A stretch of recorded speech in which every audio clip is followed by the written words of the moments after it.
Welcome to The Investor, a podcast where I, Joel Palafinkel, your host, dives deep into the minds of the world's most influential institutional investors.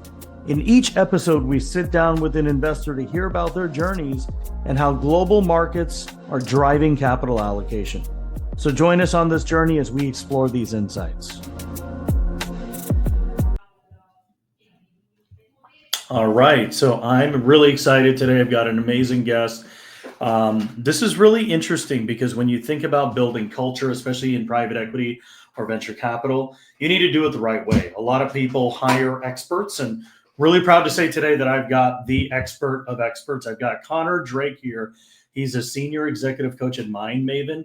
They're a coaching firm that helps leaders free up 12 hours each week by changing how they work with their executive assistant. So imagine if you had 12 hours back, what would you do? How would you use up that time? Probably to do things that are more meaningful and things that are creating more high impact, because you got to think about the time that you're spending to do something and what that cost is, right? Are you spending as a CEO time doing $12 an hour tasks, right? Are you uploading and posting content? Are you manually responding to things that could be automated? Those are things that could probably be replaced and augmented both with like a human that you train and you're building a staff and a team that has goals, but then also with a community of agents, as we're heading into the AI era, using technology to kind of augment some of those things as well. So we're going to talk all about all of that. But, just kind of a high level overview on Connor. He's a senior executive coach at MindMaven. They help leaders, as I mentioned, free up this time by changing how they work with their executive assistant. And Connor is also the co-author of Radical Delegation, a #1 best-selling book on Amazon. So we've had some amazing authors on the Investor podcast in the past. So, what I'd probably like to extract from you, Connor, is a couple high level insights from that book as well.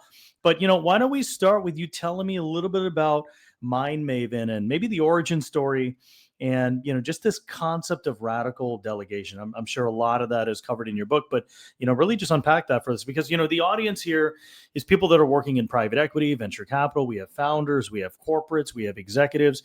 All of these people are busy people. They're busy with their day job. They're busy with their families. They're busy with responsibilities and also social life, right? So how do you organize all that? So let's have you kind of give an overview on yourself, MindMaven, and this whole concept of radical delegation. And you gave me permission earlier to interrupt you periodically with additional questions. Oh, please do. Thank you, Joel. I've been introduced at this point probably hundreds of times over my career. That might have been one of the best intros I think I've ever gotten. You set the stage very well. So thank you.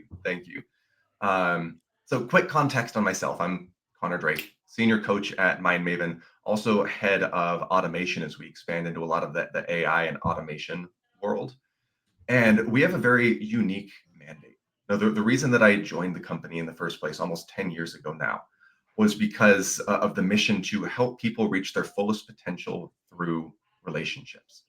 A lot of people know us as the productivity people, and they say, okay, you got to work with Connor, you got to work with MindMaven. They're going to give you back 12 hours a week. And yes, we will.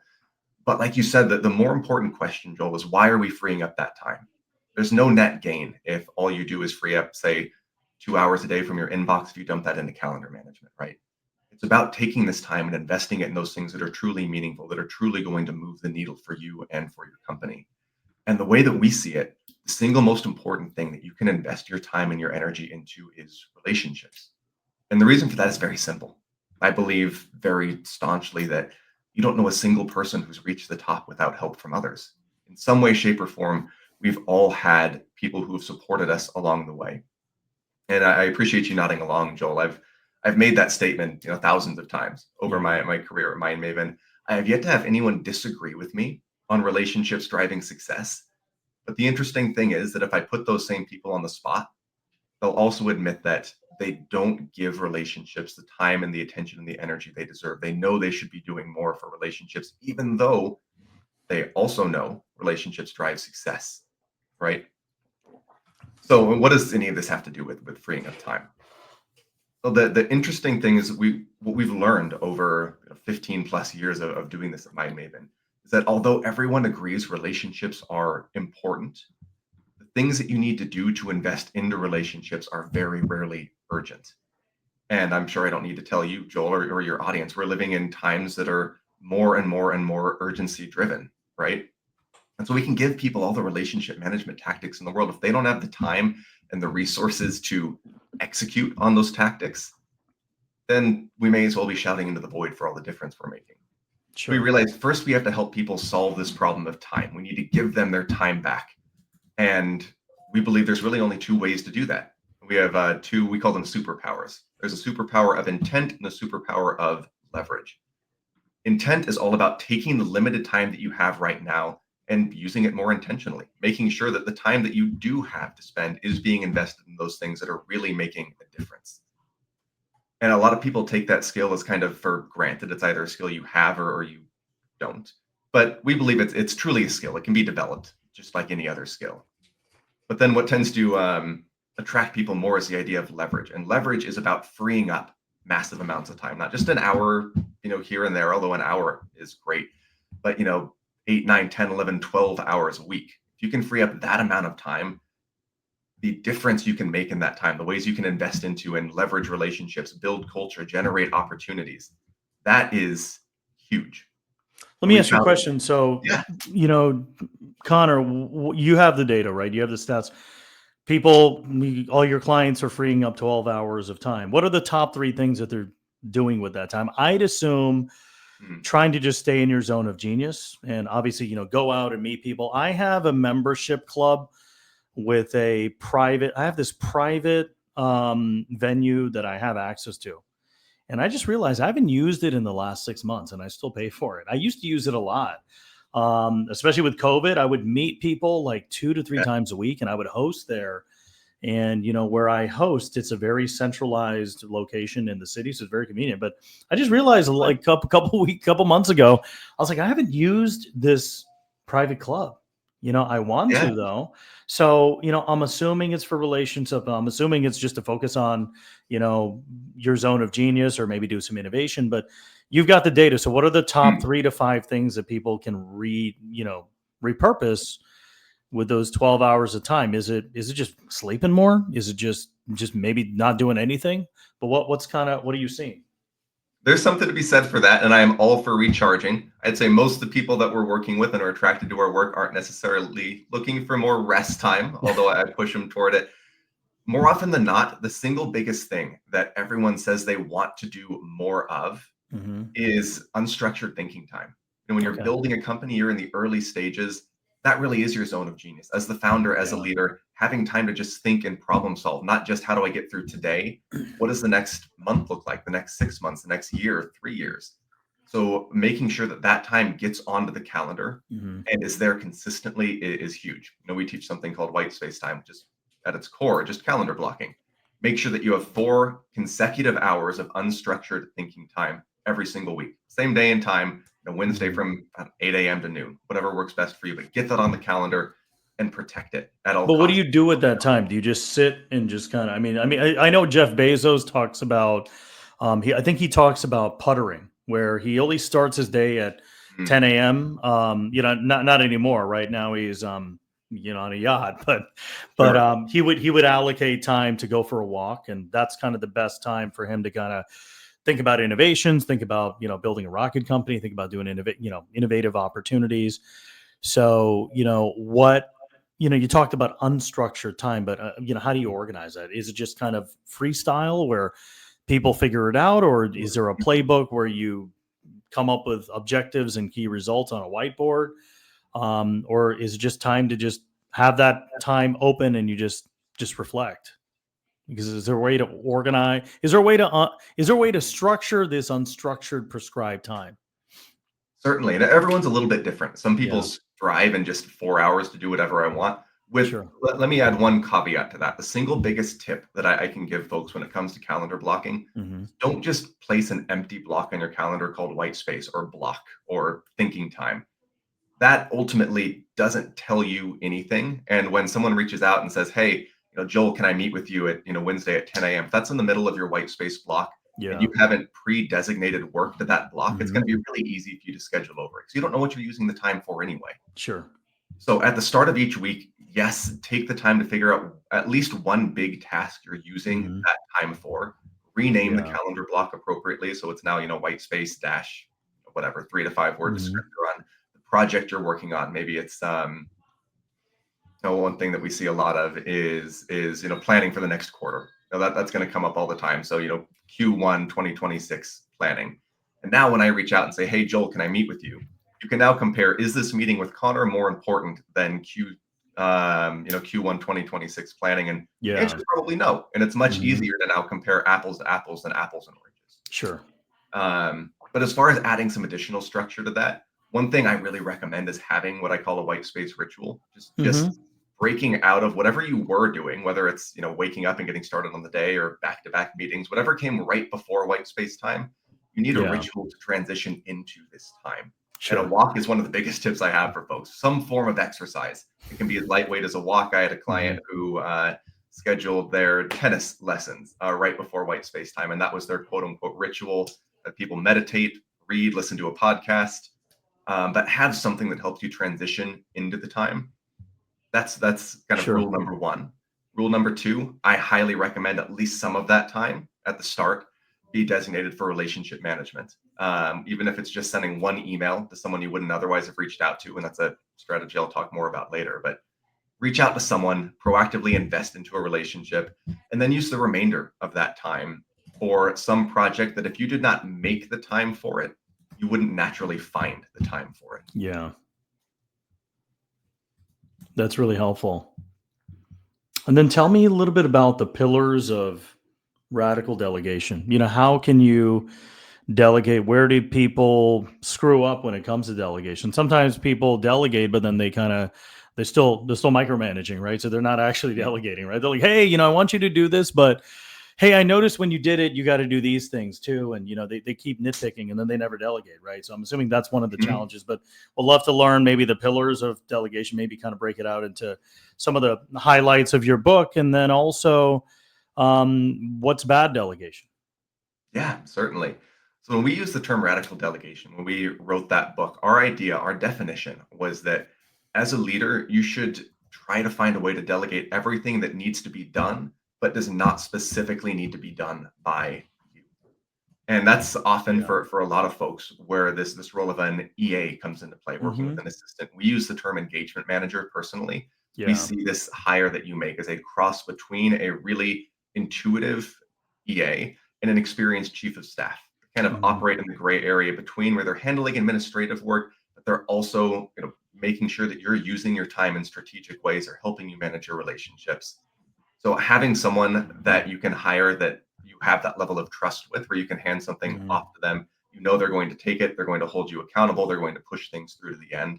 So if you're not working with someone like that and you have the resources, making that hire is one of the most valuable investments you can make. Sure. Um, and that, frankly, that's the first biggest mistake, if you will, when it comes to delegation. Is just the fact that most people don't do it.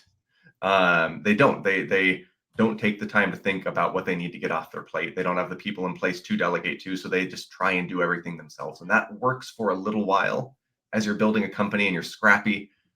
But as the company scales, you have to scale as a leader. And if you don't have someone you can delegate to, you are not going to scale alongside the company. And that's a recipe for burnout. Yeah. So That that's makes sense. one. Uh-huh. Another very common mistake is of course not delegating well. It'd be like Hmm. hiring someone on their first day, giving them this big project, and saying hey, go take care of this for me. And if Yeah. you hire a rock star, they may be able to take that and produce good results with it. Hmm. But you want to make sure that you're setting this person up for success, whoever they are, whether it is an assistant or just someone on your executive team, anyone you're delegating to. And if you're delegating say a new task to someone, especially a new hire, there is a parenting principle. Actually, I'm blanking on the name of it, but Hmm. the idea is that you're teaching your kids how to handle responsibilities or chores. And usually what that starts with is, step one is you're doing it. You're the one, Yeah. doing the dishes. We'll say if we take kids here, you're the one doing the dishes, but you want them to start taking some ownership. You Hmm. start with step one, you're doing it. And Yeah. then you do it with them. Step two. So you're still doing the dishes, but they're watching, they're learning, they're asking questions, you're explaining things as you go. Mm-hmm. And then step three is they do it with you. So now Sure. they're the one doing the dishes, but you're standing off to the side watching, giving feedback, stopping them from making any huge mistakes. And Yeah. then step four is they do it on their own. Sure. And obviously, every task doesn't need that level of granularity when it comes to delegation. But if you're delegating something big, especially to a new team member, going through those steps, you're currently doing it. Now you do it with them. Maybe they join a Zoom call with you and you're sharing your screen. You're walking through what you're doing, why you're doing it. Hand it off to them, let them do it, and you watch and then hand it off to them to run on their own. That's setting them up for success. But at the Sure. very least, if nothing else, if you're going to delegate something and you know what you want the outcome to be, make sure you at least communicate that. That's the Mm-hmm. single biggest thing. People just hand off tasks all the time and they have in their head what they want the result to be, but they don't communicate that result. So that's Sure. step one. Figure out what you want, then hand it off and make sure you communicate that outcome to the team Mm-hmm. member. Does that make sense? Yeah, that makes perfect sense. Excellent. Excellent. Mm-hmm. So, would love to kind of learn a little more about MindMaven. Maybe give us a teaser on kind of the business and some of the main key pain points that your clients have, and how you can make them successful. And then after that we can talk about like why it matters to really get these people to where they need to be, and just talk about just an outline of just some other insights in terms of where coaching can help, community can help, culture can help, but also when we talk about AI, it's really scaling yourself. How do you take one of yourself and turn yourself into 500 clones, which relates to an output of like predictable revenue over time, right? So we'd love to kind Certainly. of get maybe unpack a little more about MindMaven, the people that you work with, and kind of some of the solutions that you have. And then obviously we're going to go through an amazing presentation. I took a look at it, and I think it's going to be really a huge learning for the community to really just see some of these frameworks, because a lot of us, we're just stuck doing busy work, and we're wondering why we're doing it, and we may not have the budget to hire a full-time person, right? So you got to figure out ways to do this efficiently and scalably and repeatably. Absolutely. And Hmm. our book, Radical Delegation, when we first started writing it, AI really it wasn't a thing, not in the public eye. By the time Hmm. we published it, it was just kind of emerging. ChatGPT was gaining its traction and its Yeah. popularity. And now, of course, AI is everywhere. And a very common question that we get from folks is, well, do I even need an assistant anymore? AI can do so much, and it can. I personally do not believe that AI is a replacement for a good executive assistant. And I don't believe it is going to eliminate the role of an executive assistant. But I think what we're Mhm. going to see is that that EAs, that assistants who use AI will begin to replace those who do not. Well, what I'll say too is there's going to be a premium right now. The new millionaire is the plumber, the HVAC Yes. technician. Hmm. So what do you need to do that? You can't use a bot, right? You got to actually physically go somewhere and fix a pipe, right? So if you have an assistant that can do that, even if it's an in-person assistant that can kind of do some of that work, and you can repeatably train them how to do that very efficiently, that's one piece. But then part of the biggest businesses now need humans to develop community. People can tell if it's a bot Yeah. messaging people in Slack, right? But when you got a real human being warming up the crowd in your Slack channel, asking questions, picking on people, just, AI agents aren't there. And, never say never, right? I mean, we are now sitting in cars and there's no driver. So Yeah. never say never to a focus group that's all agents just talking to each other and there's no humans at all, right? It's not too far away or not too far fetched. And I don't think it's too far away where we've got a robot doing the dishes and taking care of the kids at some point. Hmm. Yeah. Hmm. Hmm. And I think an important question that we're going to have to ask and continue asking as humans, frankly, is Hmm. what should AI do? Just because it can do something doesn't Yeah, necessarily mean that it should. I Should it do agree. the dishes? Absolutely. Hmm. What is the benefit in having a human do the dishes? There Yeah, probably isn't much of one. When it comes sure. to especially relationships, not saying there aren't parts of relationship management that AI can't automate. There are some great ones, and we'll talk about some of those. Hmm. But I had a client come to me one time. They'd come across this email tool they were really excited about because it, hooked up to their inbox. It would read emails that came in. It would draft a reply, and you could even set it up to send the response if you Yeah. trusted it enough.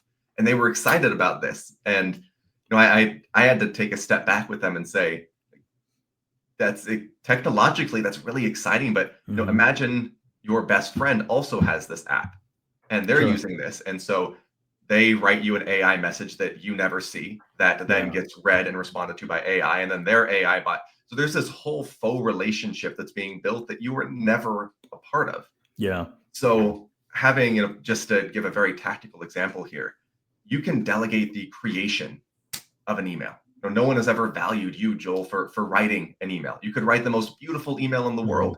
If it sits in your draft folder, it makes no impact, right? So leverage AI or leverage an assistant to draft a message, but the one who has final eyes on it, the one who presses send on it, has to be you, has to be the Yeah. human. Because the moment you outsource the delivery of an interaction or an experience, it's no longer your relationship. And if it's not Yeah. your relationship, it's not authentic. And that has to be the core And of. I would say part of it too is, humans still need to be, and I don't think this is going to change. Humans still need to be the conductor, right? They still need to kind Yes. of be the orchestrator. So I do believe that a virtual assistant can be a clone of you and actually be a conductor as well. They have a conscience, they're human beings, they have, critical reasoning, and those skills are trainable with a bunch of reps. And now you don't have to do that. You don't have to do the conducting anymore. You have someone that you've trusted and trained up to manage the agents, right? But you still AI, you still need a conductor to write the prompt, to guide the prompt and where it needs to go. If you've got agents, they still need instructions, and that reasoning still needs to be there. So Exactly. yeah. And intuition and empathy. Mhm. Again, never say never, but those Yeah, are going to be, I think, the hardest things to authentically replicate with AI. absolutely. Having human involvement is Hmm. still necessary. And that's when we talk about building automations for folks, we're kind of going very heavily into that right now. Yeah. And using tools like N8 or Zapier and building these automations. But the Hmm. idea isn't to remove humans entirely from the Yeah. equation. It's to free them up from the parts of the work that don't need to be done by a human so Sure. they can spend more time on the things that have benefit from having human oversight, human intuition, human empathy. That's where you can elevate AI. I don't want to say slop, although that's a word that gets Mhm. thrown around a lot. But AI slop to something that Yeah. feels genuine still, but it still took you as the conductor or your assistant as the one who's coming in and looking at this draft 20% of the time that would have taken if they had to do the entire thing from start to finish themselves. Sure. So we're going to jump into this amazing presentation that Connor is going to Beautiful. go through, and this is really going to dive deeper into how private equity and venture capital investors, even investment bankers, can intentionally manage their relationships, build culture within their organization.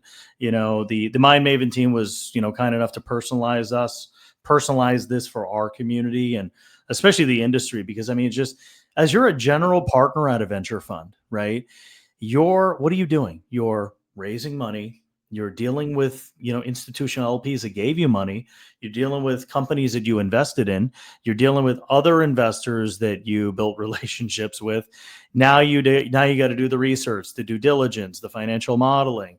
You can't do all of that. You'll just be a one person band. So I have talked to several fund managers that are just spread really, really thin. So I think, what you guys are doing is essentially God's work, helping people get to where they need to be, and essentially helping people scale themselves to just free up time to just be better investors, institutional allocators, but then also their founders that they're supporting, those CEOs of those companies.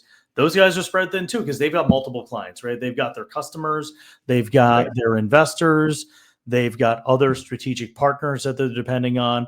So all of us have, like, if you really think about it, right, we all have like 5 different stakeholders, and you got to make all of them happy and make everything work together. So Mhm. we're going to talk about, how we're going to do that and how Mind Maven has been doing this time and time again for several people. I love it. All right. You able to see my screen? All look good, Yep. Joel? Yep. Good. It All right. starts with 3 resources, right? You got it. That's the Yep. one. All right. So let's lay a foundation here before we get into the tactics. And I always want to make sure that we leave people with as many actionable things to try out as possible. But when we work with leaders, whether it's founders of startups or partners at firms, we like to say that at the end of the day, when it comes to scaling your company, you have three resources to work with. You have your time, which is by nature finite. And there's a lot you can do with leverage and intent to use your time more intentionally. But no matter how intentional you are, time is a finite resource. Yeah. Then you've got capital, right?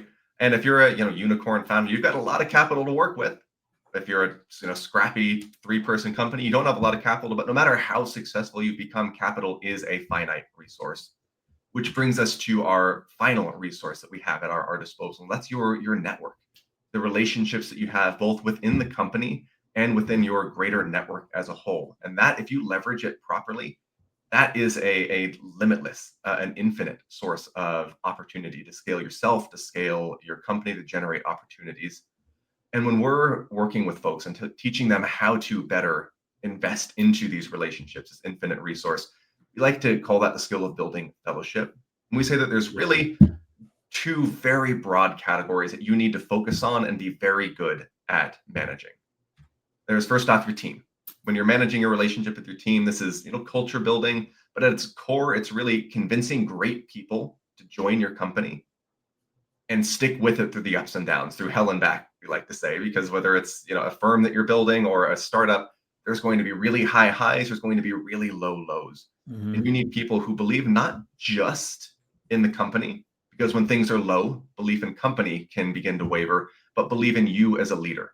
And if people believe in you as a leader, believe and know that you care about not just the company's success, but them as individuals, as team members, as human beings, those are the people who are going to follow you through anything. You might start another company 10 years from now, and they're going to come with you because they know that they're cared for and they will continue to be cared for. So that's your team. And then you've got your tribe. And your tribe is your greater network, the people who you need to actively support you, cheer you on, whether it's just offering encouragement and advice and mentorship, which is worth its weight in gold, or more actively supporting you by sending you opportunities, whatever opportunity looks like for you, whether it's a client, a potential investor, a brilliant engineer that you could hire one day. And I'll talk briefly about both of those and leave you with some tactics for those, and then we'll talk through some very tactical leverage ways to start freeing up time. So on the notion of team, the easiest advice I can give here for folks is make sure that you have some sort of a praise and recognition engine running. An engine makes it sound more complicated than it needs to be. A lot of leaders are really, really good at recognizing team members when they do something amazing. They land a big deal and bring in millions of dollars to the company. Of course, you're going to recognize people for that. And if you aren't, please do. I don't want to downplay that. But you're losing the opportunity to recognize people just for showing up and doing their job. People bring in millions of dollars for the company. You have a rock star, maybe they do it once a quarter, right? And those opportunities are limited. But if you can build the habit of recognizing people for showing up and just doing their job, you have dozens of opportunities a day. And all you need to do is pick one of those and act on it.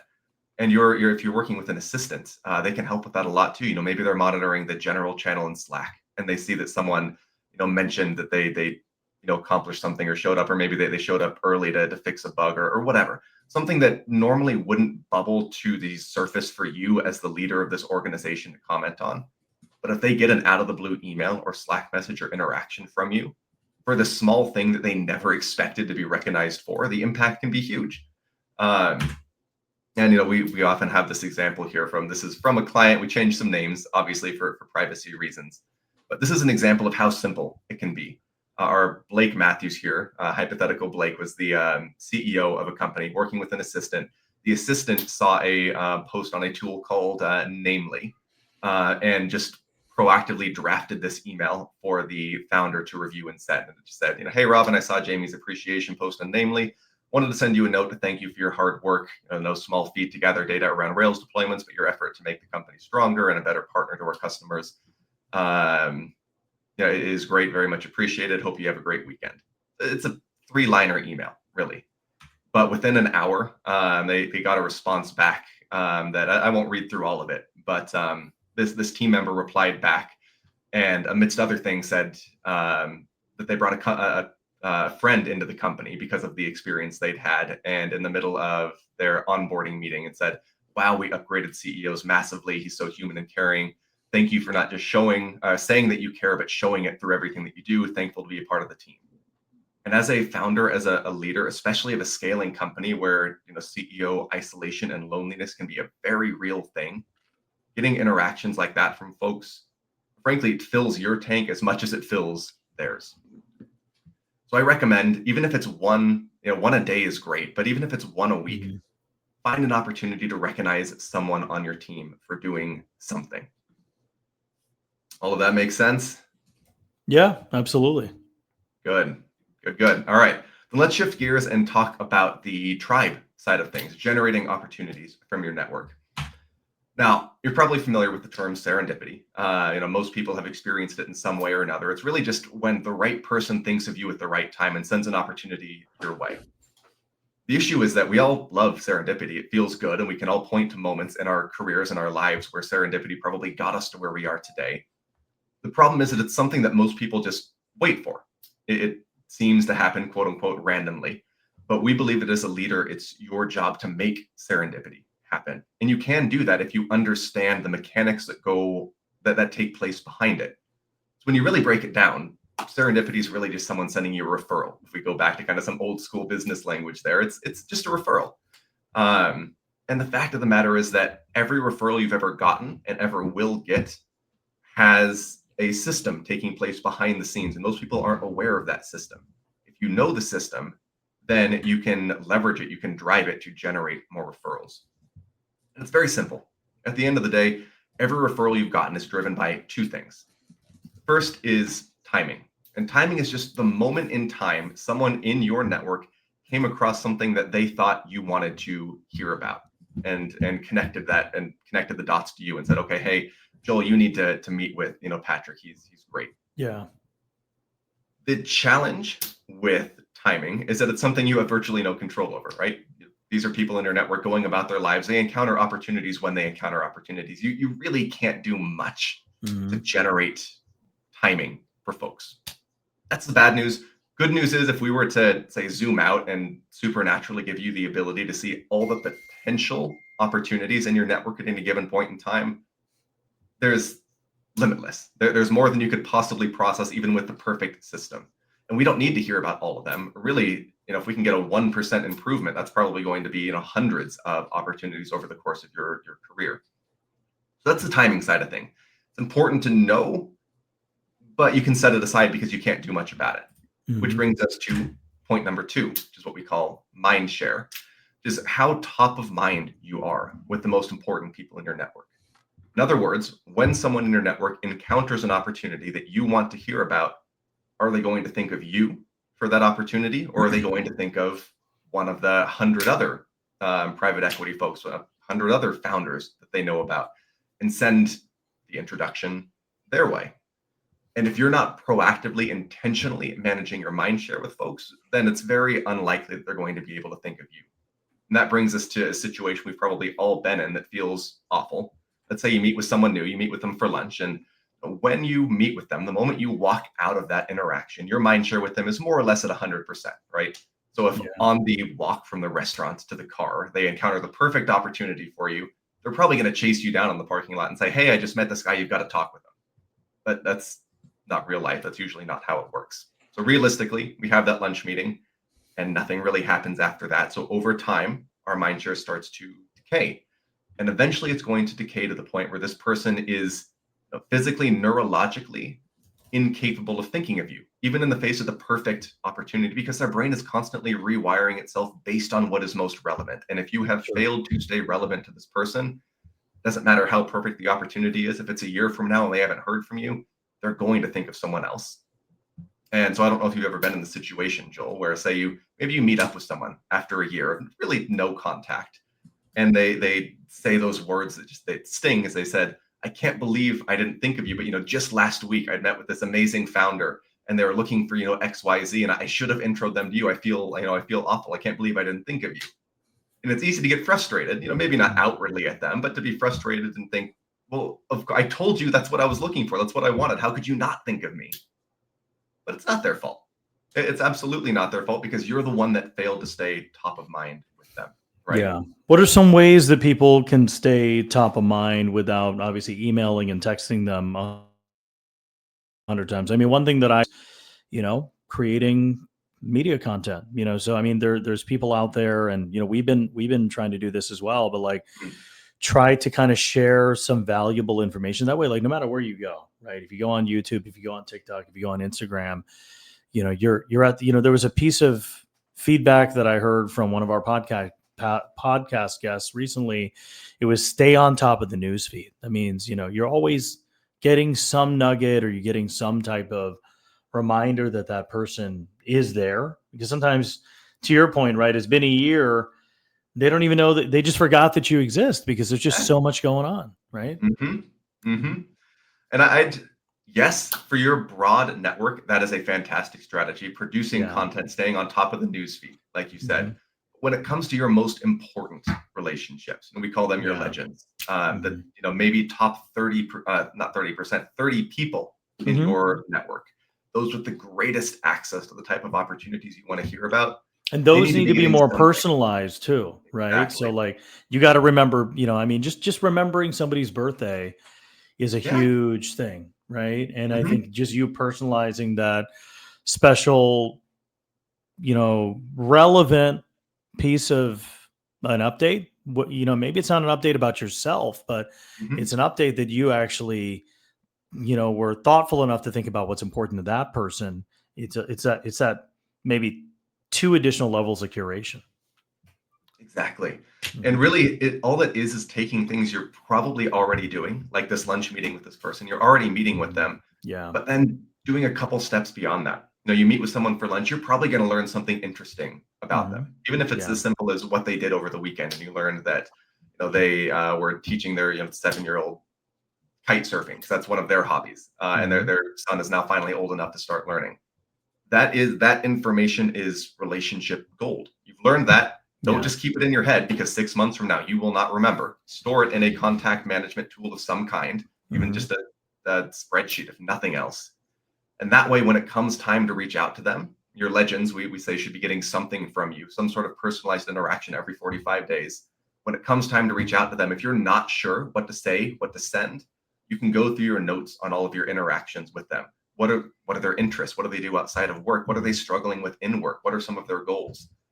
Capture those things and use those as touch points. If you're already producing the content for your mass network, take one of those pieces of Yeah. content that you made and ask yourself, okay, who do I know specifically who would benefit from one specific part of this podcast episode I did, and write Yeah. them an email saying, hey, I just wanted to send you this clip. I thought of you because XYZ. And you can even add something simple like, no need to respond. I just thought that you would find this valuable because you mentioned you're struggling with XYZ last we I talked. mean, I think this is huge for the investment landscape, because, one of the Mhm. biggest pieces of feedback that I heard from emerging venture capital and private equity investors is when they're meeting people, they're trying to raise money for their fund, right? So this is a common piece of feedback I hear. Mhm. They're raising a $50 million fund. They go to an investor conference, right? They, one of the institutional LPs spoke on stage. Now the LP comes down, and it's like an ambush, right? The entire crowd is trying to talk to Yeah. that person to try to fundraise. So you meet those people. It's a surface level conversation. Hey, how you doing? Want to tell you about my fund. I'm doing an AI fund, right? Just like everybody Mhm. else.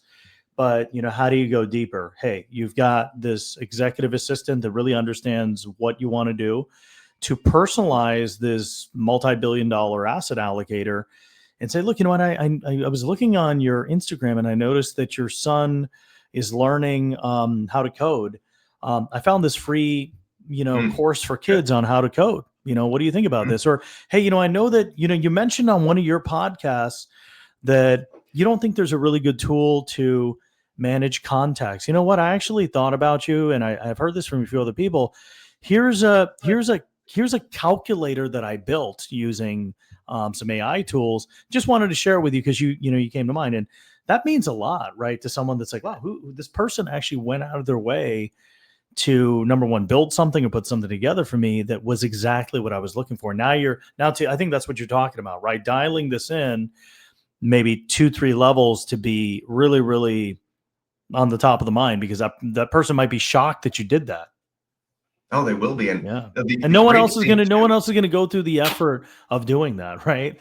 On average. exactly. Yeah. Very few people will. And at the end of the day, Mhm. let's say that you send them an article that you came across that you thought they would appreciate. They mentioned they're struggling staying on top of things. You found an article on how to use AI to, prioritize your day or your calendar.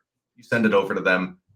Whether or not they find that article valuable, whether or not they even open it, is really beside the point. It still shows them that you care about them enough to know what you believe would be meaningful to them. You listened enough in that conversation, or did your research enough. If you're meeting with someone for the first time and you check out their Instagram, their Twitter, X page, whatever, and you're able to comment on that, all you're doing is you're showing that you care, and that's where 90% of the value comes from. Whether or not they act on that calculator you built, whether or not they open the podcast link you sent, ultimately doesn't matter. It's your name in their inbox being associated with value repeatedly over time. Yeah. And that's where you get to this point where you can have, a graph that looks a little bit more like this, where you have a lunch meeting and then you immediately refresh your mindshare with a follow-up email. And then a couple, weeks later, maybe you make an introduction to someone in your network that you think they would like because of what you learned about them. You sprinkle these interactions with folks over the course of time. Yeah. And that way, whenever they do come across that opportunity, 6 months from now, a year from now, there's no guarantees in relationship management, but it is infinitely more likely that if you maintain mindshare with this person, you are going to be the first person they think of when they come across an opportunity that you would appreciate, right? That's really all we want to empower folks to do, whether it's using AI if you're not in a position to be able to work with an EA, or using an AI in conjunction with an EA, making sure that you're leveraging these to identify and invest into these relationships in a strategic, consistent way. Yeah. If you're able to do that consistently and in a way that provides value, what we don't want is spam. It's easy enough to spam someone's inbox every 45 days, but what we want to balance is what we call frequency, how often you interact, and the experience impact. How meaningful, relevant, or valuable is the perceived message you're sending? If you have high experience impact, you could email them every single day and they're going to open up every single email you send because they know it's going to be valuable. Versus if you're just sending, spam to them, you could email them once a year and that's still going to be too often because there's no experience impact, right? So that at the end of the day is what we want to encourage people to be able to do, and to find, use leverage, use intent to find the time to do this, and then leverage the tools that you have in play, whether it's working with an EA, whether it's leveraging AI, to be able to start actually investing into these relationships. And I think unless you have any additional comments on the relationship side of this, maybe we shift gears, share some of these tactics around how people can leverage their EA or AI to help with this. Yeah, that'd be great. Awesome. Then let's jump ahead a little bit in the deck. Guess leave folks with one quick tip before we wrap up this. When it comes to managing mindshare, if there's one habit that you take away from it, if you can get in the habit of sending one email a day to someone you wouldn't otherwise have reached out to in your network, that, over the course of a year is 250-ish. If you're going Monday through Friday, 250-ish emails over the course of a year. Again, no guarantees, but it's about as close to a guarantee as you can get, that you will get at least one opportunity from that outreach that you wouldn't otherwise have gotten, that make all the other emails that you sent that maybe didn't get a response or haven't yet generated an opportunity worth it. So one email a day. Use a dictation app if you want to dictate the email so you don't have to write it yourself. Send it out. Do that once a day. It's going to take you anywhere from 5 to 15 minutes if you're doing it the old school manual way. Much shorter if you do some of what we're going to talk about here in a second. Well, ideally, if you had a virtual assistant that could write all of them up for you, maybe they're a virtual assistant that comes from a journalism background, right? They actually could write it better than you would. And then what you do is you spend maybe a couple hours one time a year just reviewing that entire list of all those emails. Because just getting it done and getting it programmed and already set up and automated is half the battle. That's the busy work that that you know would have to do. But if you can get someone that can kind of understand your mannerisms, understand your goals, you know, that I feel like that's one of the huge values that you guys could provide, you know, helping people just train someone to do that in your editorial voice, in kind of the voice that you normally would speak in, and then you just come in again to proofread it, you know, and you batch it all in one time and just block off an afternoon, just look at all 300 of those emails, and then you're done, you know. Sure. Or even, you know, I'd encourage people to maybe do it less often than once a year, simply because a lot of these emails, to make them truly feel relevant, Yeah. you need to Sometimes be there's timely. seasonality to it as well, I Hmm. would say as well, right? I mean, there's maybe something too with personalization where, you know, there's something in the news that happened that you may want to call out, right? There's an Exactly. election, Hmm. there's something else that happened. So I think you're right. I mean, I think just adding some type of current event or some type of relevance or something that's happening is important too. Exactly. So Yeah. we talked about white space time earlier. One thing I'll often recommend that clients do for their relationship management work, if they have an EA, is do your 5 emails for the week right then. Make sure that your EA has prepared your 5 emails for that week, Hmm. and review them and send them out. That's going to Yeah. take you, if it's already pre-written and you're just reviewing, probably less than 5 minutes to get That's those huge for out. fundraising. I mean, especially these investors, you know, you know, a lot of times it takes 18 months usually a lot of times as an Yeah. investor to build relationships with LPs. So, you know, if you're not at the top of the mind, people forget about you, right? So giving Mhm. investors updates, giving them, you just made 2, 3 new investments in the last quarter. Hey, here's how those investments are doing. Even though you don't want to invest, here's kind of what we've done in the last, you know, 90 days, just to keep you updated. And hey, Yeah. by the way, we're having our holiday party next week. You know, would love to have you come, Mhm. right? And just after seeing all those emails, maybe there's one email finally that person clicks on, and they come to your event, and that's kind of really that's the event that actually made the investment happen, right? So Mhm. Exactly. I yeah, think so often people obsessively try to over-engineer these hmm, emails, and if I can't make this perfect, you know, value bomb, I don't want to send an email. yeah, You don't need to do that. You need to be, we like to say, just north of neutral. If yeah, you're neutral or below, they're probably going to mark you as spam. But if you're just north of neutral, if you can make it just hmm, relevant enough, just personalized enough, they're probably going to start opening your emails. So don't overthink, don't over-engineer this. You don't need to blow them away with every single email that you send. hmm, Just need to rise above the noise. And there's a lot of noise and a lot of people doing so little effort. Rising above the noise isn't as hard as most people think it is. yeah, All right. Let's maybe rapid fire a couple tactics here, around working with an EA or an EM that we talked about earlier. And one thing that I like to ask folks is, I'll just talk with you, Joel. Would you agree that if you spend, say, 30 minutes or more meeting with someone, that it would at least deliver a good experience if you were to send them a follow-up email? yeah. I mean, usually what I try to do. Look, there's some meetings where I just meet people for coffee and just learn about their family, learn about what's going on. But usually there's some takeaways, and I think you should always, whenever you have a meeting, you should have kind of a you know, an output of that meeting, and you know, the quicker that you can respond, you know, it's super important. A lot of times people wait till the next morning. They go home after like 4 or 5 drinks, they draft this long bulleted email and then they Yep. program it to go out at 8 a.m. But you know, if you can kind of like immediately respond, you know, they say money loves speed, right? So I think the Mhm. same evening, right after that, you know, amazing dinner that you had, you know, this person is processing that dinner and that conversation that they had, right? So like right after the dinner, you send 4 or 5 bullets of like just things that are, you know, full of value. I think that's going to be continuously on top of their mind because now they're going to be going through those things that they got value from and just keep thinking about you. Exactly. And you mentioned people who get it out the next day. And I would Mhm. say even those people are doing infinitely better than most. The Yeah. vast majority of people I talk to agree, yes, this would be a good idea, but they admit that, except in special cases where it's clearly it's necessary Mhm. to send a follow-up email, Yeah. they don't. Because Yeah. it's one Or of they those just things forget. It's another that's to not do urgent. on their list, Yeah, right? Yeah. exactly. And a good follow-up email, that's not just, hey, thanks for the time. It was great Mhm. meeting you, Joel. Thanks, Connor. That's noise. That takes you 30 seconds to get it. A good follow-up email is probably, if you're really fast, 5 minutes. If you're more average, 10 to Mhm. 15. And 10 to 15 minutes for follow-up per meeting adds up very, very quickly. So I met this guy at this private equity event. He's one of the well-known investment bankers in New York City. He's raised now, I think, above the billions in capital. And I had one interaction with him. We had we grabbed a couple drinks, and then he's just like, Joel, we should meet.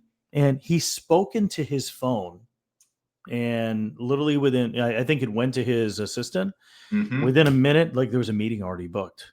He's like, hey, when are you free tomorrow at 2? Like, hey, we need a book time with Joel at 2 p.m. And like literally the meeting was booked, so money really does love speed, in my opinion.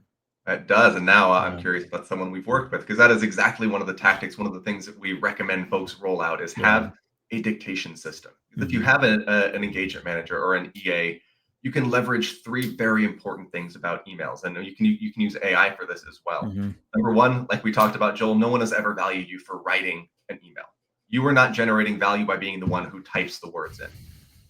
Number 2, most people can talk 4 to 5 times faster than they can type. I am a very fast typist. I can still talk faster.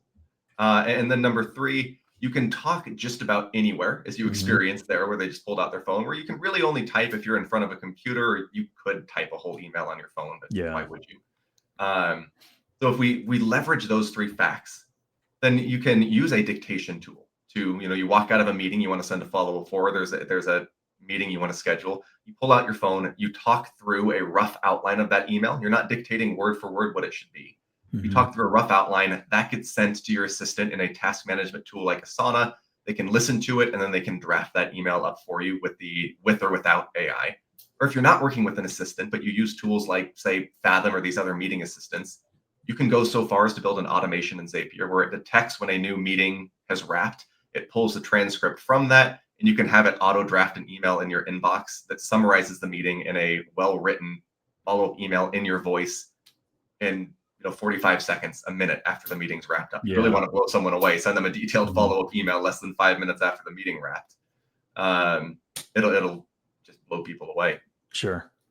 And it requires so little. And whether you're working with an AI or an assistant, you can collapse what's maybe a 10 to 15 minute activity per email down to maybe 5 minutes for all of your follow-up emails for that day, and still deliver better experiences because you're either delegating to AI or an EA who can take the time to really personalize these emails and write them better than what you would do if you were to write them yourself.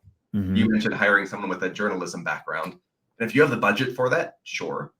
But we see people getting amazing results with, as an assistant who's based overseas, especially with AI now. You can train AI in your voice. They can act as that editor. They can oversee the process. They don't need to have that journalism background or a master's degree to be an incredible assistant. Yeah. Absolutely. All right. What do you think? We have time for one more tactic, or should we dig a little bit deeper here? Let's do the tactic. All right. Then this is a very natural extension. It's again using this dictation system. But meeting debriefs. We talked about using meetings where you're learning things about people. You can't help it. You ask, hey, how was your weekend? How was your Thanksgiving? What did you do? Most people learn these things, comment on it in the meeting, and then the information leaves their mind because we've got a million things going on. And our brain isn't built to process, to store information like that long term. So what we recommend is the moment you walk out of a meeting with someone, if it's an in-person meeting, then perform what we call a meeting debrief. And a meeting debrief, if I skip ahead on this slide here, really it's a very structured dictation that you're sending your assistant that captures 4 pieces of information. All the action items, the gives and the gets, meaning the things you committed to do for them and the things that they committed to do for you. You want to make sure both sides are captured so they actually get done. If you can be the one person in their network who delivers on 100% of the commitments you make, you want to talk about building mindshare and trust with folks. It's probably the single best way to do it. Be the person who does what they say they're going to do. I don't have a science to back this up, but just in the folks we've worked with, I'd say maybe 50% of the commitments people make tend to get followed through on because we live in a culture of saying, hey, yeah, I'll introduce you to so-and-so, but we're booked back to back for the next 6 hours. So by the time we get around to being able to make that intro, we've already forgotten we promised it at 8 a.m. that day. Yeah. So capture it, be the person that does that. So capture the action items, capture professional challenges from folks. What are their goals? What are they struggling with? What do they need to accomplish in the next 3 to 6 months? So really what they tell you when they say what they're struggling with is, hey, Joel, here's how you can be valuable to me. Help me solve this. They may not be using those words, but that's really what they're saying. Sure. Then personal interests and passions. Who are they outside of work? What do they do on the weekends? How do they unwind? How do they recharge? And then just miscellaneous information, important names, dates, and names of their kids if they're moving from Boulder, Colorado to the Bay Area in Q2. All of that we want to be capturing and getting out of your head as quickly as possible while the information is fresh. So you or your assistant, if you're working with an assistant, can leverage it both in the short term and in the long term, and can create reminders to say, check in with them in Q2 of 2026 and ask how that move to the Bay Area went. If they've settled in, hey, here's a couple, restaurant recommendations now that you're settled into the Bay Area, things like that. So capturing that via dictation, or again, if you're using AI tools like Fathom, Quill, what have you, you can very easily build automations that'll extract this information and put it together in a structured debrief for you as well. Sure. And then you or your EA can just act as the editor, again, to look over the information, make sure it's accurate, things like that. Sure. That's all great. Right. Good. I could keep talking about all of this for hours. I've got one more I could do very briefly if we want. Otherwise, I want to be respectful of your time, and I know your audience's time, and we can put a cap here if we need to. We could do one more, and then we could always do another session, going deeper as well. Happy to. I think this content is really, really valuable, and I'm happy to double click on this and go deeper. And we'll love to learn, all the frameworks that you guys have. And I think that's all helpful to save time. So let's hear the other one. All right, let's do one more, our final one here. And for what it's worth, while I'm pulling this slide up, the three that I'll have talked about today, which the first one, the email dictation, we call e-drafting, meeting debriefs, and now inbox shadowing, which I'll just do very quickly. Those are the three core topics that we talk about in a lot of detail in Radical Delegation. When we wrote the book, we set out to not write your typical, we'll say, motivational professional development book, but to pack it full of tactics. So everything that we mention, we teach how to roll out. Even the very technical stuff, you're like, here's how you're going to tweak your inbox. Here's the labels you need. Here's the categories you need. So if any of these three resonate and you want to roll this out either for yourself or yourself and your assistant, highly recommend you grab a copy of the book, because we really dig into this, or just shoot me an email, because I'm happy to chat one-on-one about it too. But the general idea of inbox shadowing, our final example here, this is one of the biggest time saves for most of the folks that we work with, simply because it's the inbox. Whether it's your email inbox, Slack, Teams, WhatsApp, our communication platforms are some of the biggest time sinks. And most people are still managing most of that in a last in, first out format, meaning the last email that you got is the first one you respond to. And more often than not, the last email you got isn't the most important one in there. It's just the most recent, which makes it feel like the most urgent, the most top of mind. So inbox shadowing is about replacing that process with something, we'll call it more intentional. And this is where I think there's a lot that AI can do that a typical EA could do. This is where having human involvement is especially vital. So inbox shadowing is really just about empowering your EM to own your inboxes if they're you. They are now the first point of contact. That's massive. In your inbox. When an email comes in, the first set of eyes on that email is not you anymore, it is them. And they are doing one of typically four things with every email that lands in your inbox. And I'll just, I've got a screenshot here. Here's how shadowing can look in Gmail. It works in just about any tool, but Gmail is certainly my favorite and the cleanest. But when an email comes in, they're going to either draft a reply to it proactively, not send anything. That's always our golden rule. AI or EA never sends anything on your behalf. But most people will be surprised that with the right training and the right context available, a great assistant can respond to a vast majority of the emails that you get. At least take a stab at it. Maybe it's not perfect. You may still have to go in there and make some tweaks, but they're going to draft replies to as many emails as they can. And if it's ready for you to send from their perspective, they'll mark it ready. If they know it needs involvement from you, they've done all they can, but maybe you need to attach a file or whatever, mark it as please read. And then needs work is something more for you to communicate with your EA. If you gave them feedback on an email and you're saying, hey, make these changes. You can mark it needs work and they'll come in and edit it. Yeah. So proactively draft any email that comes in that needs a reply, but they don't have the context to reply to it, which is still going to happen. The hope is that it is increasingly few emails over time. Yeah. But it's still going to happen, and they're going to mark that as please handle. Then you've got your FYIs for any emails that they believe need your eyes, but there's no reply needed. There's no action needed. This is really just an FYI. So you can go through that once a day. It's just status update after status update. And then this everything else tab here is every other email that has not yet been shadowed by your EA. The only other thing that they may do is archive emails that they know you don't care about. Calendar updates, so-and-so accepted the invite. That doesn't need to be an FYI. They'll just archive that. But the idea is that you can maybe reduce your time in the inbox to three times a day. The start of the day after your EA's first shadowing round, the middle of the day, and the end of the day. And you just start from the top and work down. You start by reviewing and sending out your drafts. Once you've done that, you process the please handles either by doing it yourself or sending your EA a dictation and say, hey, for the email from Randy, here's how I think we should handle this. Please draft a reply. Yeah. And then they can do a draft. FYI, personally, I only go through my FYI once a day. But at the end of the day, I just read, archive, and get through that. And then I might take a quick skim over everything else. If there is an email I'm waiting for, and I just happen to be in my inbox at a time my assistant isn't, I'll skim that. But for the most part, I leave this everything else section until my EA gets a chance to shadow it and let me know what's important and what's not.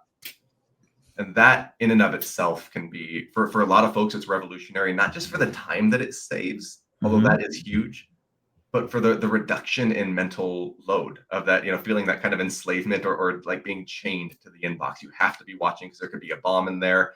And if you step away and don't check every 20 minutes, something important may land in there. Being free of that concern can be worth its weight in gold for a lot of folks. Sure. That's amazing. I mean, I have extra time too. If there's any other tips, I mean, I'm like really nerding out on this. Oh, I love it. So if there's other tips that you got, would love to go deep on those too. If you got time. Sure. I can go over a little bit. Maybe what we can do is take a look at the 3 tactics we've talked about so far and maybe tweak it a little bit for those folks who don't have an EA. Yeah. And maybe talk leveraging AI for some of these because AI can help. But I do like to tell people that EAs tend to be more affordable than you may think. So just because you assume you can't afford one, you might be surprised, especially if you're looking overseas. We do have an incredible recruiting team. But even if you don't use a recruiting service, there's so many great websites out there who can help you place amazing assistants for surprisingly affordable, even if it's only part-time to start. So you might consider looking into some of those options. But if you're just not in a position to work with an EA right now, AI at the point it's at right now can take a lot of leverage, can create a lot of leverage for you. The inbox is arguably where it's most challenging because this is, for most people, their relationship hub. And there really is only so much you should automate in here. But there are some great tools out there for folks who are really big on testing out different tools. A couple of my favorites for an AI inbox tool is Superhuman or Shortwave. Those now are at the point where they can automatically draft emails that come in for you rather than you having to prompt it and say, hey, reply to this. You still can. And it's really impressive, frankly. I use Shortwave myself. I'll have an email come in and I will just use the built-in AI bot that's trained on all of my email history, all my writing style. And I'll say, hey, draft a reply to Joel saying, yes, that time works. And send them a link to our article on, white space time. And it'll put together a great draft that's in my voice and I can review it and send it out. So that's fantastic. Great way to save some time. What else can we dig into?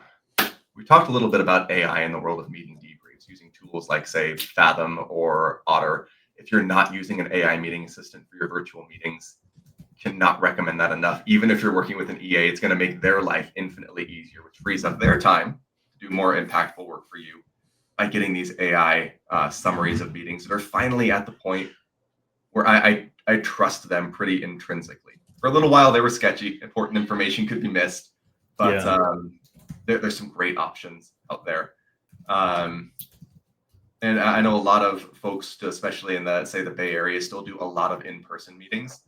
So although a lot of people use virtual meeting assistants, they're not aware that there is the equivalent for in-person meetings as well. I'm a big fan of a tool called Plod. Have you heard of Plod, Joel? Yeah, absolutely. Yeah, good. Plod is fantastic. It's basically a virtual meeting assistant that's a wearable. It creates transcripts, summaries of your meetings that you can then act on. You can build into automations using Zapier to, again, create those automatic follow-up emails that can get sent out after the fact. So for, what is it, like $200 or something like that, having something that is present in every single meeting, every single conversation you have. I have clients who have used it in personal life stuff. I've used it in personal life stuff as well. If it's an important family meeting, or I'm a huge geek, I play Dungeons and Dragons, and having a tool that records things like that as well and creates summaries. There's so many potential use cases for these. So just making sure that every important interaction basically has a dedicated note taker, and that dedicated note taker is not you anymore, allows you to be more present and involved, and just deliver a better experience to folks. Sure. Let's see. Trying to think of more rapid fire tactics. On the note of dictation, I think this tool is becoming more and more well known these days, which is exciting. But my probably most used AI tool these days is a tool called Whisperflow. They just raised a huge fund, so they're all over the news right now. But long story short, it's a speech-to-text tool that allows you to use your voice to generate content very quickly in any app that you're a part of. I use it to write emails all the time. I'll just open up Gmail, talk through a rough outline of the email, and Whisperflow does a great job of taking it and restructuring it into an email format and getting something really close to ready to send. So in theory, you don't even need an assistant for that part of the process if you just use a speech to text tool like Whisperflow to generate Slack messages or email messages, or even long form content. Some people just are better speakers than they are writers. So having a tool that allows you to just talk through that speech that you need to put together, or the slide deck you need to build, for me, that's huge. I speak for a living, so it comes much more naturally to me to talk my ideas out loud, and Whisperflow is an amazing tool for that. That's awesome.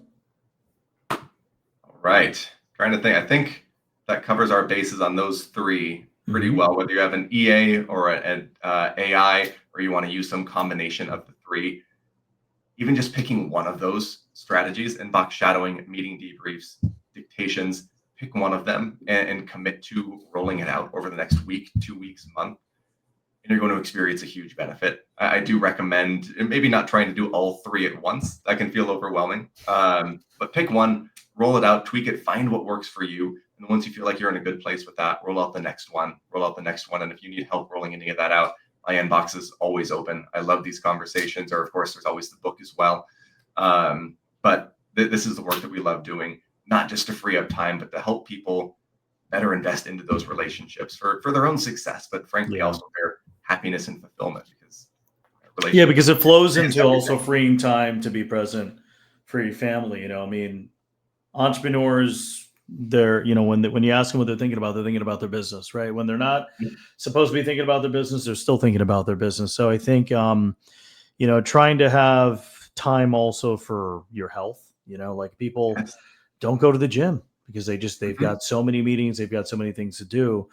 But, budgeting time for, maybe you could talk about that in terms of like the holistic life and well-being of people. Because I saw that on your mission, making sure that people are living, a healthy, prosperous life with the right people in their life. That takes time, right, to be able to allocate. And, it's like being a plant, right? I mean, if you don't water your plants, they're going to die. Same thing if you're not present for your family. That's going to be, your family life is going to be impacted too. So we'd love to hear how this work cascades people's, personal lives too. Oh, definitely. And you use such a great analogy with the garden or watering a flower. Yeah. Take that one step further. You can't neglect a garden for 6 months and then come back and dump 10 gallons of water on it and hope that's going to bring it back. It is something where you have to show up each day and water a little bit. And so that's where that consistency, that frequency is so important, right?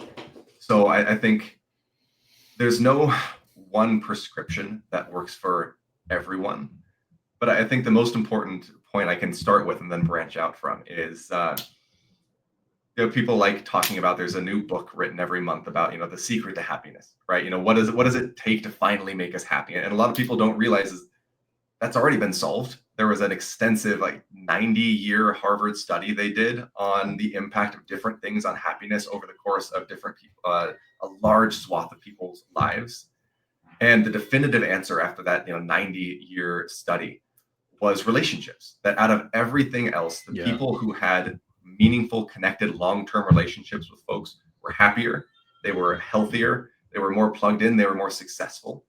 So if there's anything that you want to double down on, it's those relationships. Because yes, of course, scaling the business is important, but even scaling the business comes down to relationships. Sure. So treating relationships as that first priority that branches out into everything else is so, so vital. And as far as how all of this does branch out into the personal stuff, it's always fun working with different clients because everyone comes up with newer, interesting ways to leverage AI or their EA. Or they'll say, "Hey, I really want to, make sure that I'm spending more time with my partner." And so something very common that we'll do with folks is have their EA make sure that once a week, once a month, whatever cadence is right, that there is an intentional date planned. What that looks like is you communicate to your EA, "Hey, once a month, I want to make sure that I have an intentional date planned with my wife. So, a week before, could you send me, 3 options of things going on in the city? Maybe 3 different events that you feel would be good for us and recommend one of them." And we teach something that we call executive communications, but really it's all that comes down to is training your EA how to communicate more effectively with you so you can make quick decisions. So it'd be something like, "Hey, I know your date with your partner is going to be next week. Here's 3 events. Here's the one I recommend. Here's why. Do you want me to book it? Yes or no?" And now rather than having to go through these 3 options and decide, you can just reply yes or no and then give feedback. But we have people do similar things with kids. I want to make sure that once a month we do something fun with the kids, find fun events going on. And AI is great for that now too with ChatGPT's agent mode. I've had it do research on local events for me, especially with its memory feature. It knows what I do, what my kids like. I probably overshare with ChatGPT, but it does make it a more valuable tool for me to be able to say, "Hey, what are some fun things going on this month in Kalispell, Montana that I could do with my kids?" And getting those just delivered to you is so much less daunting than having to sit down and plan an entire excursion when time is already hard to find. Yeah. So I think realizing that at the end of the day, I think work-life balance in many ways is a myth because there's just life. There's time when you were at home that you're thinking about work. There's time when you're at work that you're thinking about home. And so anywhere where you can save time, find leverage, and be more intentional with relationships is a win. So if we're saving an hour at home, that's going to impact work. If it's saving an hour at work, it's going to impact home. There really is no separation between the two. Sure. No, I totally agree. And, I think they mentioned this at Amazon. It's about work-life harmony. It's not bad to work, and it's okay to think about something creative that you could improve at your job, maybe in between while you're waiting for appetizers at Applebee's with your family, I mean, but you want to be, you want to integrate all of this into your life. You don't necessarily need to silo those parts of your life. I mean, parts of your personal life flow into your creativity, and some of that flows into doing things better. Maybe because you had a conversation with your wife, and I've seen some couples actually do an offsite, like a husband and wife. Yes. They actually go to a co-working space and they have an agenda, and usually a lot of these types of meetings have some type of facilitator, right? So if there's an EA that could come in that's trained to be a facilitator, they can come in and set the agenda, set the intended outcomes of the day, and it breaks up into, hey, how many vacations do we want to take this year? What are our financial goals this year? Do we want to buy a house this year? How do we be better parents? Do we need to actually tell our kids to not have screen time? Well, here's the outcome. We're gonna cut screen time, to once a week or something. If our kids have good grades, those are all things you need to like get in the room and plan those things and have that be part of the agenda. But if you try to do all of that yourself, you're coordinating, you're facilitating, you're organizing, and then you're kind of brainstorming, it's just too much for you to do because both you and your wife or your partner have a day job. Exactly. And it Yeah. comes down to that idea of there are things that need to be done, but do not have to be done by you. Yeah. And if you can delegate that to a person or to AI and get, something I'll hear often as well, it's not going to be as good as if I were to do it myself. Yeah. If you try and do it yourself, you're not going to do it at all. So is 95% better than 0%? More often Yeah. than not, it is. You don't need a perfect agenda for that, offsite with your spouse. If your assistant puts together something that is 80%, Yeah. that's still 80% that you wouldn't have done otherwise. And realistically, that won't be the last offsite you have. Give your assistant feedback, and next time you do it, it's going to be 90%. Yeah. So finding those opportunities to delegate, to outsource, and then be comfortable with the fact that it may not be perfect, but it got done, and you can always give feedback. You can always iterate. There's very little in life ultimately that is static, that cannot be reversed or improved. So we'll hear that a lot with delegation too, that, well, I don't want them to make a decision because maybe it's not the decision I would have made. Yeah. Maybe it's not, but is the decision reversible? I had a client, I won't go down too much of a tangent here, but who was doing they were moving offices, and they really enjoyed the planning, the designing of the office, but they were feeling overwhelmed. I think there was a fundraising round. I'm not sure what it was, Mhm. but they didn't want to let their team member pick the chairs for the office. They wanted to Mhm. do it themselves. And it just came down to that question. If they pick chairs and they get there and you hate them, it's a reversible decision. It is okay if the wrong decision gets made because you can always take a step back and make the other. And it's not worth the mental anguish you're putting yourself through to be the one who carves out the time to look at the 100 different chair options amidst when you need to be fundraising and all these other things. So recognize that most decisions are reversible, and that 80% is better than 0%, and you can always improve an 80%. The secret is to get going and then to give feedback. Yeah. What are some? I got one more question. There's high skilled tasks as well. So, like my example earlier, like if you could hire somebody that's like a journalist that's actually professionally trained in writing things properly, probably even better and messaging things better than you. So are there different tiers of virtual assistants where these virtual assistants have like they manage organizations essentially, right? So they're like pretty much like a micro CEO, and they could do all the they have the emotional intelligence, they have the people skills. They just there's some arbitrage because they're in different geolocations, and you get a bit of a discount because they're virtual, right? So they can kind of Mhm. do a lot of these tasks asynchronously in their own time. Those virtual assistants can also spend time with their family, and the freeing up their time maybe with other virtual assistants too, right? Mhm. But how would you categorize the level of proficiencies? Is there like a level one, which is like monkey tasks, and then level two is kind of like, hey, thinking through, writing social posts, and then I would almost feel like level three or level four is the pretty much the inbox shadower, because that's a high stakes task, right? I mean, you're messaging clients, you're messaging investors, and you're drafting it. So I don't know how many, if you guys have that concept where there's like tiers or levels of proficiency for like high skilled or high risk tasks as well. Certainly. And we do, and we did in the past. We actually had a whole slide built around the different tiers of an Yeah. assistant. In many ways, AI has leveled that to a degree. Hmm. Obviously, there are things that even with, say, say an EA that's offshore as an AI, Hmm. it's still maybe the skill ceiling is a little bit too high, or the context that's necessary is a little too Hmm. high to delegate to them. Yeah. But that's becoming less and less the case. So Hmm. could you go out and hire, a rock star EA for 150,000 a year who supported Hmm. Jeff Bezos at one point? Absolutely. And if you have the budget for it, go for it. They are probably going to be amazing. Yeah. Most people don't, though, and frankly, most people do not need to. Hmm. Typically, what we say is you're much better off hiring someone for, say, 70 to 80 90K and investing the extra money that you would have spent on a rock star in training them and investing into their growth. Because one, you're getting them much more affordably than hiring that rock star. You're turning them into that rock star, but you're also investing into them and their career. And that's building that culture that we talked about, building that team relationship. So when they get a competing offer from someone, and maybe it's a price match or it's a little bit more, it's now not just, well, do I want to leave Joel for this job that pays an extra 5K a year? Well, no, because he's shown me that he cares and he invested in this relationship and in my career.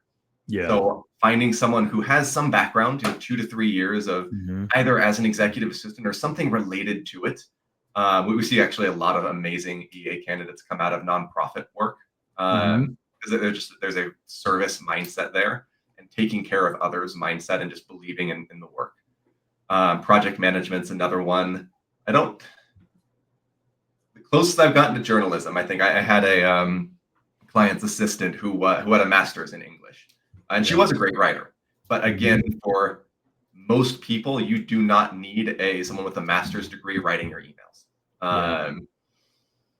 Some people do, and I won't discredit that. But most people don't. And most people could frankly do probably with shorter emails anyway. And it doesn't matter if a comma was used where maybe a semicolon would have been better. No one usually is judging you for that. So if you can find someone in that 70 to 90K range and invest in training them up, they can become that rock star. If that's too much of an ask, finding someone offshores, understanding you will hit a ceiling with them typically quicker than you would with someone else. But especially with AI, you can push things so much further than you ever could before. And you can always hire again. The number of times we've had someone say hire a 75K EA, push that person to the point where they're almost the chief of staff. Now their workload is too much, and then say, okay, hire yourself an assistant. And they find someone then offshores to support them with some of the more administrative work. That's not all that uncommon. Or for someone to have 2 EAs who are offshores, one who's a little bit more worked with them longer, has more context, understands their language, and handles the emails. Someone else who does more of the systematic administrative style work. There's so many different ways to go about solving that problem. Sure.